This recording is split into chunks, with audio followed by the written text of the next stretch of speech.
tena.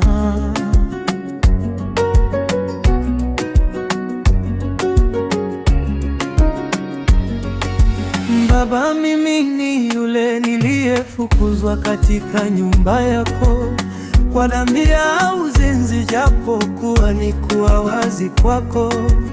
Mimi ni yule mchawi, mwizi, mbea, niliyetangatanga huku na huko. Mimi ni yule niliambiwa siwezi kuimba katikati ya watakatifu wako, kwao mimi nanuka, ila kwako mimi ni manukato kwako.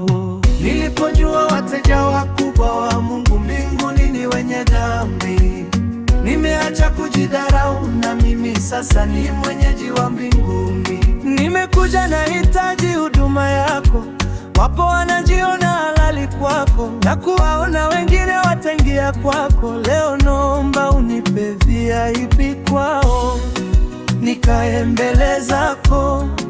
Timiza ahadi yako, kama ulivyosema sisi tutawatangulia wao. Thibitisha kuna furaha kwako kwa mwenye dhambi anapotubu.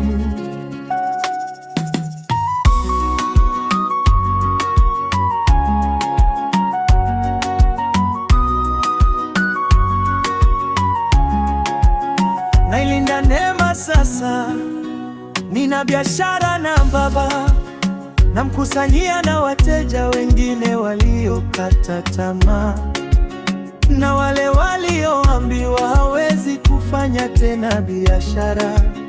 Moja wa wateja wakubwa wa Mungu ni wewe. Changamka, inuka, songa mbele.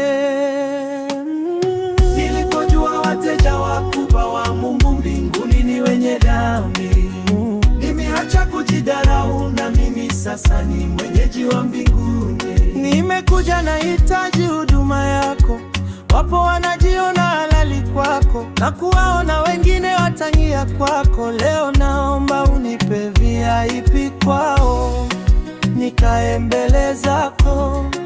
Timiza ahadi yako, kama ulivyosema sisi tutawatangulia wao. Thibitisha kuna furaha kwako kwa mwenye dhambi anapotubu.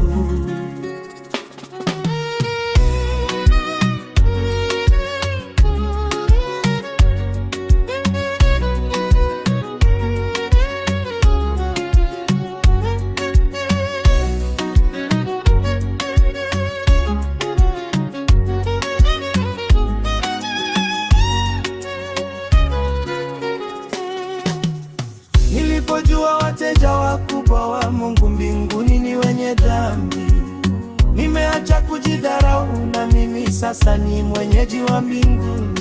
Nimekuja nahitaji huduma yako, wapo wanajiona halali kwako na kuwaona wengine wataingia kwako. Leo naomba unipe VIP kwao, nikae mbele zako. Timiza ahadi yako, kama ulivyosema sisi tutawatangulia wao. Thibitisha kuna furaha kwako kwa mwenye dhambi anapotubu.